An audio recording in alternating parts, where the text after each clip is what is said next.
رب اشرح لی صدری ویسر لی امری واحلل عقدۃ من لسانی یفقہوا قولی یا اللہ یا رحمان یا رحیم یا مقلب القلوب ثبت قلوبنا علی دینک والحمد للہ رب العالمین والعاقبۃ للمتقین ثم الصلاة والسلام علی رسولہ الکریم ابی القاسم محمد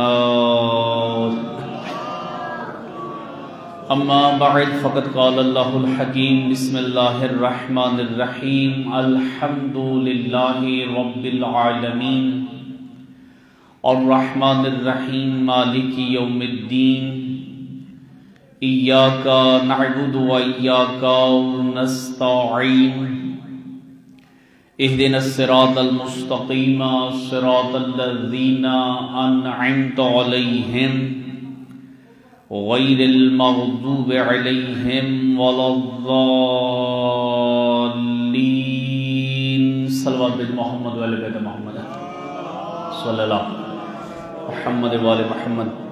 سادات مومنین انشاءاللہ توفیق الہی ہے، یقیناً پروردگار کی توفیق ہے، پروردگار کا ہمارے اوپر لطف اور کرم ہے کہ خدا کی بارگاہ میں ہم حاضر ہوئے ہیں، اور یہ جامع مسجد امام حسن عسکری علیہ السلام اڈیالہ روڈ راولپنڈی، اور جو ہماری انجمن ہے عزاداران مظلوم کربلا، اس کے زیر اہتمام ہم نے کوشش کی ہے کہ جس مومن کی طرف سے افطاری کا اہتمام ہوگا، ہماری طرف سے کوشش یہ ہوگی کہ اس مومن کے ایصال و ثواب کے لیے ہر روز درس قرآن پلس مجلس اعزا، کہ درس قرآن ہی حقیقت میں مجلس اعزا ہے۔ سلسلہ گفتگو ہم نے شروع کیا ہے سورہ مبارکہ فاتحہ سے۔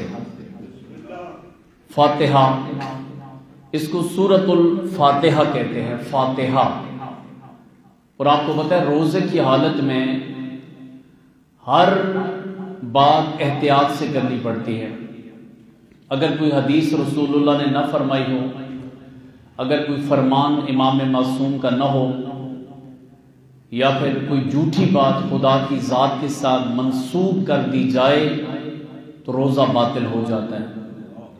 اسی وجہ سے ہم نے اپنے سامنے قرآن رکھا ہوا ہے تاکہ کسی حوالے سے بھی کوئی ضعیف بات آپ کی خدمت عالیہ میں عرض نہ ہو، نہ اپنا روزہ باطل ہو نہ ہی سننے والوں کا روزہ باطل ہو۔ صلوات بھیجیں ذوالفقار شاہ صاحب کی والدہ مرحومہ مغفورہ کے درجات کی بلندی کے لیے، اللہم صلی اللہ محمد وعلی محمد۔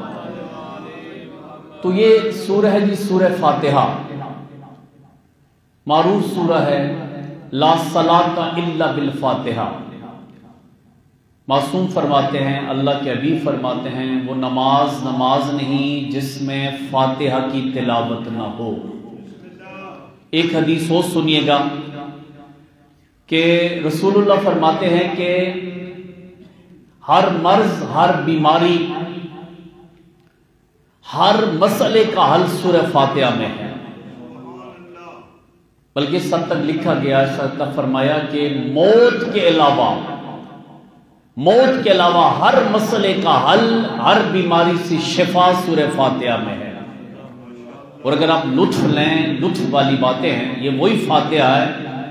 مولا امیر جیسی ہستی، مولا امیر جیسی ذات، خطیب سلونی، خطیب نہج البلاغہ سورہ فاتحہ پڑھ کے مردوں کو زندہ کر دیتے تھے۔ فاتحہ پڑھ کے مردوں کو زندہ کر۔ اب آئیں فاتحہ ہے کیا؟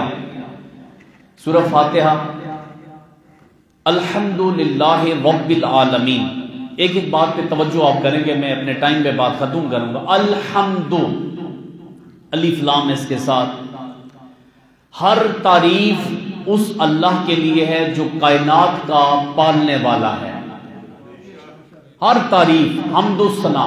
ایک لفظ ہوتا ہے عالم، ایک لفظ ہوتا ہے عالم۔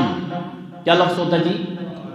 عالم، جاننے والا۔ کوئی بھی طالب علم جو ہوتا ہے اس کو عالم کہا جاتا ہے، جاننے والا۔ عالم، عین الف آ لام زبر میم لم، عالم۔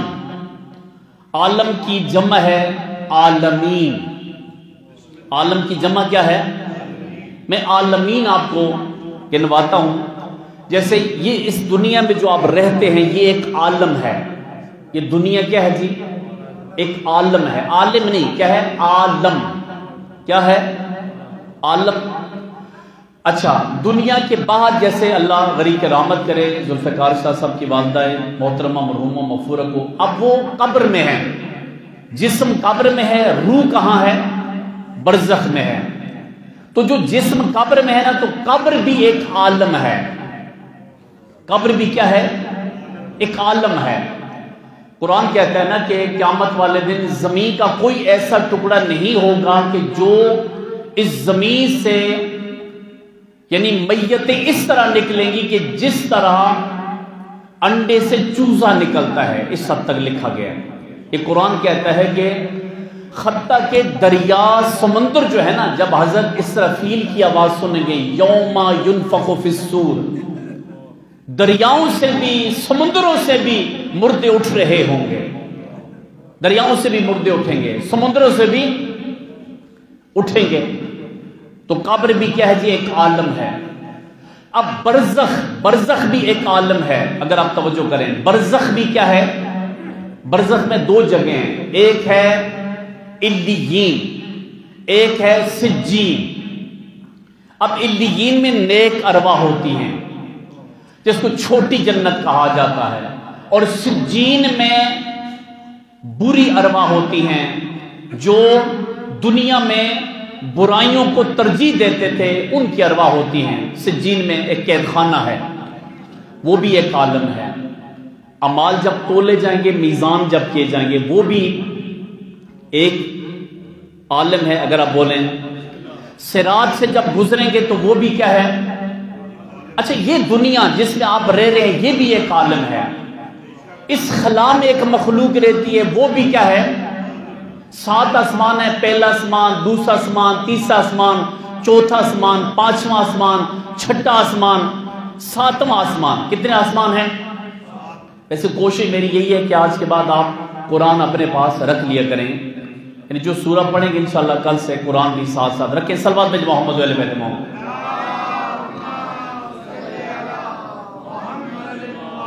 بیٹا آپ ادھر سامنے آئے، ادھر سامنے آئے، ایک صلوات بھیج محمد علیہ بیت محمد، اللہم صلی اللہ محمد۔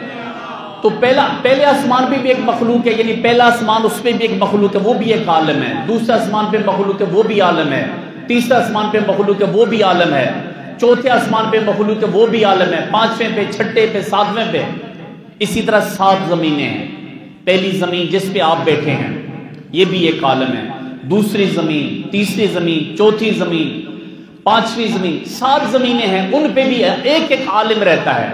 ہوائی مخلوق ہے، خلائی مخلوق ہے، سمندری مخلوق ہے، یہ تمام ایک ایک عالم ہے۔ ایک کل ملا کے کتنے عالم بنتے ہیں؟ 18,000 عالمین۔ کتنے عالمین ہیں جی؟ اب آپ میں اور یہودیوں میں فرق کیا ہے؟ مسلمانوں میں، مومنوں میں فرق کیا ہے؟ وہ بھی جو یہودی کہتے ہیں، یہودی بھی یہی کہتے ہیں پیدا اللہ کرتا ہے، یہودی بھی یہ کہتے ہیں پیدا کون کرتا ہے؟ بولے تو صحیح نا، وہ بھی یہ کہتے ہیں پیدا کون کرتا ہے؟ اللہ کرتا ہے۔ آگے وہ بدل جاتے ہیں، وہ کہتے ہیں نہیں جی میں تو مدد گائے سے لوں گا، پرستش کو گائے کی کرتے ہیں، سورہ بقرہ پہ آپ آ جائیں گے۔ اس لیے اللہ جو ہے کتنے ہزار کا عالم ہے، یعنی کل کتنے ہزار عالم ہیں؟ 18,000۔ اور 18,000 کا خالق کون ہے؟ اللہ۔ اگر لطف لیں تو 18,000 عالمین کی خبر کون رکھتا ہے؟ اللہ۔ خبیر کون ہے؟ صرف آپ کی خبر اللہ نہیں رکھتا، 18,000 عالمین کی خبر کون رکھتا ہے؟ 18,000 عالمین کا رازق کون ہے؟ تھوڑا تو بولے، اللہ۔ 18,000 عالمین کو ہر سہولت کون عطا کرتا ہے؟ اللہ۔ اچھا جب اللہ 18,000 عالمین کا خالق ہے نا، تو تب فرمایا الحمدللہ رب العالمین، تمام حمد و ثنا اس اللہ کے لیے ہے جو 18,000 کا خالق بھی ہے، 18,000 کا رب بھی ہے۔ رب کا مطلب ہوتا ہے پالنے والا۔ رب کا مطلب کیا ہوتا ہے؟ 18,000 کا مربی کون ہے؟ اللہ۔ 18,000 کا مربی اللہ ہے۔ کون اللہ؟ الرحمن الرحیم، جو رحمان ہے، جو رحیم ہے۔ وہ اتنا رحمان ہے، فرعون اس کی مخالفت کر رہا ہے، اس کو بھی دے رہا ہے، اپنی لطف لے رہے۔ وہ اتنا رحمان ہے، نمرود اس کی مخالفت کر رہا ہے، اللہ اس کو بھی دے رہا ہے۔ وہ اتنا رحمان ہے، یزید اس کی توحید کا بھی مخالف ہے، اس کے منتخب شدہ رسول کی رسالت کا بھی مخالف ہے، اس کے منتخب شدہ مولا علی کی ولایت کا بھی مخالف ہے۔ اللہ یزید کو بھی سب کچھ دے رہا ہے۔ چاہتا تو اللہ اسی وقت، عزیز ذو انتقام ہے خدا، چاہتا تو اسی وقت انتقام کر لیتا، لیکن خدا فرماتا ہے نا، میں رحمان ہوں، میں چھوٹ دیتا ہوں، میں موقع دیتا ہوں۔ اگر میرے بزرگوں، بھائیوں، جہاں جہاں میری آواز آ رہی ہے آپ کو، 80 سال 90 سال یہ ایوریج ہے زندگی کی، ڈاکٹر صاحب تشریف فرمائیں، یہ زندگی جو ہے نا اللہ نے آپ کو مجھے مہلت دی ہے، اور ان مہلتوں میں سے بہترین مہلت اللہ نے جو ہمیں استغفار کے لیے مہینہ عطا کیا نا، اس مہینے کو ماہ سیام کہا جاتا ہے، ماہ رمضان کہا جاتا ہے۔ کہ ہر چیز کی بہار ہوتی ہے، رمضان کی بہار قرآن ہے، جس مہینے میں تم ایک آیت کی تلاوت کرو گے، رسول فرماتے ہیں تمہارے نامہ اعمال میں ایک ختم قرآن کا ثواب لکھ دیا جائے گا۔ اللہ اکبر، یا رسول اللہ، حیدری صلوات اللہ صلی اللہ محمد والے۔ اب ذرا سنیں، یہاں پہ اس سے روکے، 750 مرتبہ پورے قرآن میں نماز کے لیے کتنی آیات آئی ہیں؟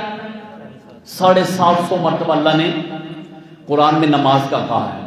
اچھا کہ ایک بندہ کہتا ہے میں تو نماز نہیں پڑھتا، اللہ پھر بھی مجھے سب کچھ دے رہا ہے، یہ تمہارا اس میں کمال نہیں، کمال رحمان کا ہے، کہ تو وہ تو فرعون کو بھی دے رہا تھا، وہ تو نمرود کو بھی دے رہا تھا، وہ تو شداد کو بھی دے رہا تھا۔ رحمان ہے خدا، رحیم اللہ۔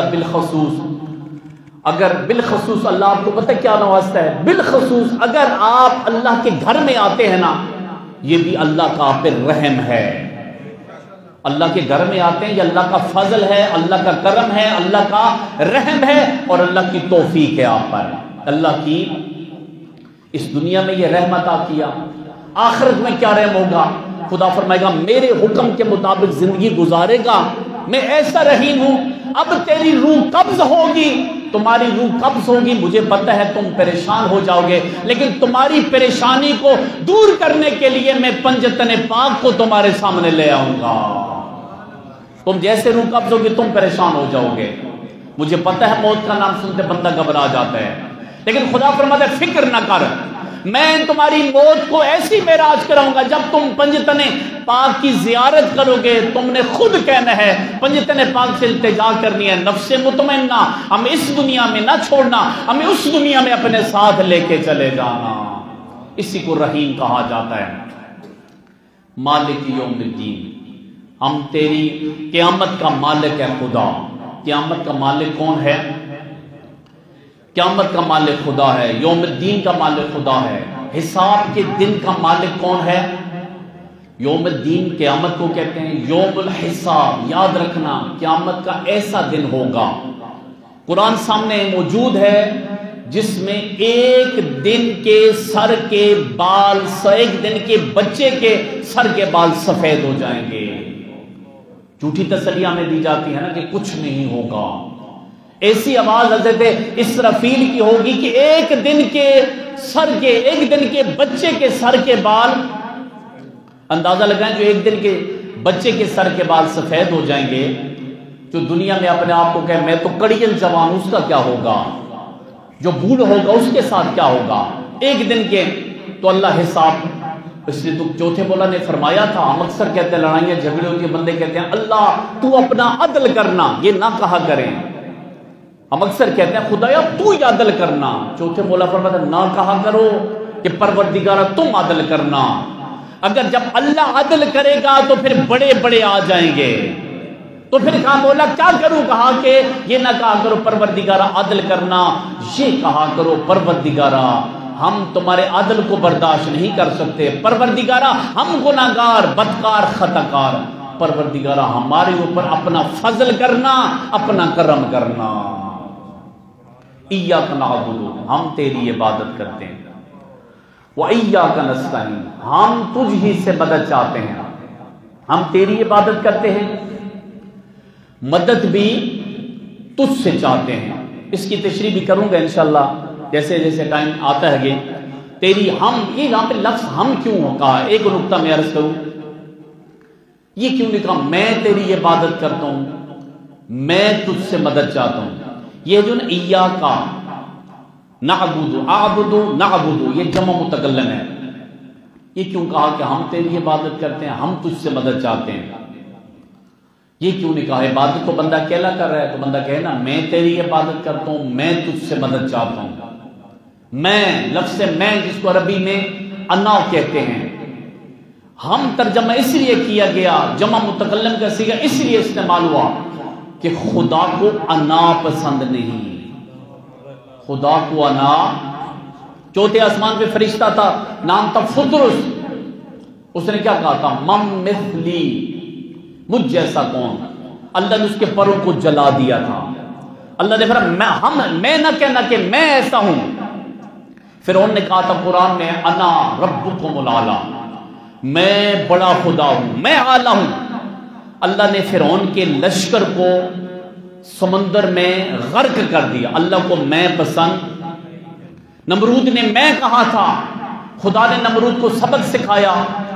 نمرود نے کہا تھا، کیا کہا تھا ابراہیم علیہ السلام کو؟ کہا کہ ابراہیم اللہ کو کہو میرے مقابلے میں کوئی بڑا لشکر بھیجے. نہیں توجہ فرما رہے آپ، لشکر بھیجے میرے مقابلے میں.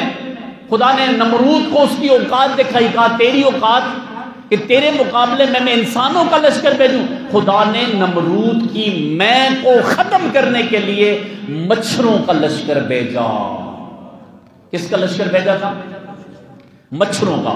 شداد اور شدید ظالم بادشاہ تھے، بلکہ آسان کر کے کہوں یہ اس زمانے کے سردار تھے.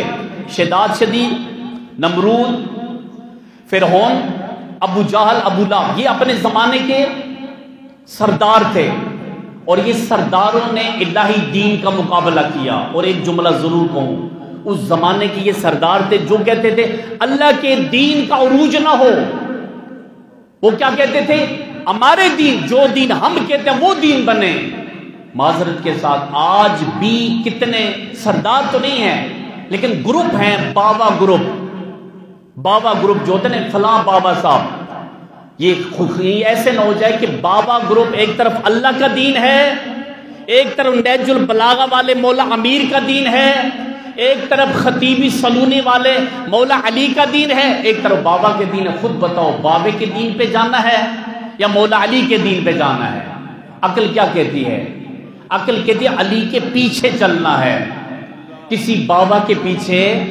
کئی بابے تو کہتے ہیں داڑھی نہ رکھنا، کئی بابے کہہ دیتے ہیں، کئی بابے کہتے ہیں نماز نہیں پڑھنی، ضرورت ہی کوئی نہیں، مسجد کا اور ہمارا کیا جوڑ ہے، ایسی ایسی باتیں کی جاتی ہیں. کئی کہتے ہیں جمعے کی ضرورت نہیں ہے. اور یہ باتیں ساری کون کرتا تھا؟ ابو جہل کہتا تھا، ابو لہب کہتا تھا. مولا امیر کے مقابلے میں جو آنے والے تھے، لائیو ہے میں نام نہیں لے سکتا، وہ بھی یہی ٹولے تھے. تو اب یہ ہے کہ کہا کہ اس کے ایاک نعبد و ایاک نستعین، ہم تیری خدا کو میں پسند. کسی بابے کے پیچھے نہ چلنا، مولا علی کے پیچھے چلنا. کسی مرشد کے پیچھے نہ چلنا، امام زمانہ کے پیچھے چلنا. صلوات بھیج محمد و علی بیت محمد. اللہم ایاک نعبد و ایاک نستعین، ہم تیری عبادت کرتے ہیں، ہم تجھ ہی سے مدد چاہتے ہیں. یہ جو لفظ ہم استعمال ہوا ہے، کیوں؟ کہ اللہ کو میں لفظ پسند نہیں ہے. تو بس اس سے آگے انشاءاللہ بات کل ہوگی، وقت پورا ہو گیا. اور اس سورہ کے مختلف نام ہیں، اسی کی میں مختصر تاکہ آپ کی توجہ ہو جائے. اس سورہ کو سورہ فاتحہ بھی کہتے ہیں، اس سورہ کو ام الکتاب بھی کہتے ہیں، یعنی کتاب کی ماں. اس سورہ کو سبع المثانی بھی کہتے ہیں. سبع المثانی کا مطلب ہوتا ہے 2 مرتبہ نازل ہونے والی 7 آیات. ایک دفعہ یہ مکہ میں نازل ہوئی ہے، ایک مرتبہ یہ مدینہ میں نازل ہوئی ہے. اور اسی وجہ سے نماز کی پہلی رکعت میں بھی تلاوت کرتے ہیں، نماز کی دوسری رکعت میں بھی تلاوت کرتے ہیں. صلوات بھیج محمد و علی بیت محمد. اور اس کو ام القرآن بھی کہتے ہیں، قرآن کی ماں. فاتحہ کو ام القرآن بھی کہا جاتا ہے، اور اس کو فاتحۃ الکتاب بھی کہا جاتا ہے. اور رسول اللہ صلی اللہ علیہ وآلہ وسلم نے فرمایا، ایک صلوات بھیج محمد و علی بیت محمد. اللہ کے رسول نے فرمایا کہ جس شخص کو فاتحہ سے شفا نہیں ملتی، اس کو کسی کلام سے شفا. آج کے بعد گھر بچہ بیمار ہو جائے، فاتحہ پڑھ کے دم کرنا، اللہ اس کو شفا عطا کرے گا. بس سامعین، ایک جملہ میں مسائل کا عرض کروں. کون ذوالفقار شاہ صاحب کی والدہ کی ٹائم پورا عزت پہ بڑی تھی، مصیبت بھی بڑی تھی. اب آپ کس طرح کہ صحن فاطمی ہوا، کس کی لگی نظر کہ یہ گھر ماتمی ہوا. بس عزادارو، ماں کی بات کیجیے کہ ماں کا بہت بڑا رشتہ ہوتا ہے. اگر ماں کی جب بات آئے تو مجھے جناب سیدہ کی مصیبت یاد آ جاتی ہے. وہ جناب سیدہ نے مولا امیر سے وصیت کی تھی. کیا وصیت کی تھی؟ یا علی، میری تدفین کے بعد آپ کو جب بھی موقع ملے میری قبر پر ضرور آنا. یا علی، میری قبر پر ضرور آنا. مولا امیر نے فرمایا اچھا زہرا، میں آپ کی قبر پہ ضرور آؤں گا. کہا یا علی، میری قبر پہ آنا، میری قبر پہ بیٹھ کے سورہ یاسین کی تلاوت کرنا، میری قبر پہ بیٹھ کے سورہ یاسین کی تلاوت کرنا. عزادارو سنو گے جملہ؟ ایک دن مولا امیر جناب زہرا کی قبر پہ بیٹھ کے سورہ یاسین کی تلاوت کر رہے تھے. ماں کا رشتہ بڑا عظیم ہوتا ہے. جیسے نہ ماں کی قبر پہ بیٹھ کے مولا علی قبر پہ بیٹھے گئے، قبر زہرا پہ بیٹھ کے فاتحہ کی تلاوت کر رہے تھے، اچانک سے قبر ہلنے لگی. جب عزادارو قبر ہلنے لگی نا، مولا امیر نے پوچھا یا زہرا کیا ہوا؟ یا زہرا زہرا کیا ہوا تھا، یا علی آپ گھر جائیے میرا حسین رو رہا ہے، یا علی آپ گھر جائیے میرا حسین رو رہا ہے، یا علی آپ گھر جائیے میرا حسین تڑپ رہا ہے، یا علی جب حسین گھر میں روتا ہے مجھ سے قبر میں بھی برداشت نہیں ہوتا۔ عزادار یہ تو علی یہ تو جناب زہرا تھی نا، ایک وہ وقت تھا، ایک اور مرحلہ تھا ماں اور بیٹے کا۔ ایک مرحلہ سناؤں کہ جب حسین مولا کو کہا نا کہ حسین مولا، مولا امیر نے فرمایا جب آخری مرتبہ جناب زہرا کی تدفین کا وقت تھا نا، مولا حسین سے مولا علی نے فرمایا حسین جاؤ جا کے ماں کا آخری دیدار کر لو۔ حسین مولا نے فرمایا بابا اس وقت تک نہیں جاتا جب تک میری اماں مجھے پکارے نہ۔ کہا کیوں بیٹا؟ کہا بابا مجھے اماں نے کہانی سنائی تھی جب عیسیٰ نبی کی ماں کا انتقال ہوا تھا نا، عیسیٰ نبی کی ماں نے عیسیٰ نبی کو کہا جاؤ جا کے ماں کی زیارت کرو۔ عیسیٰ نبی نے کہا تھا اس وقت تک نہیں جاتا جب تک میری ماں مجھے پکارے نہ۔ بابا ہم تو فخر عیسیٰ ہیں، عزادار بس اتنا کہنا تھا۔ کفن کے بند کھلتے ہیں، آواز آتی آؤ میرا کربلا کا پیاسا بیٹا۔ وَسَيَعْلَمُ الَّذِينَ ظَلَمُوا أَيَّ مُنقَلِبٍ يَنقَلِبُونَ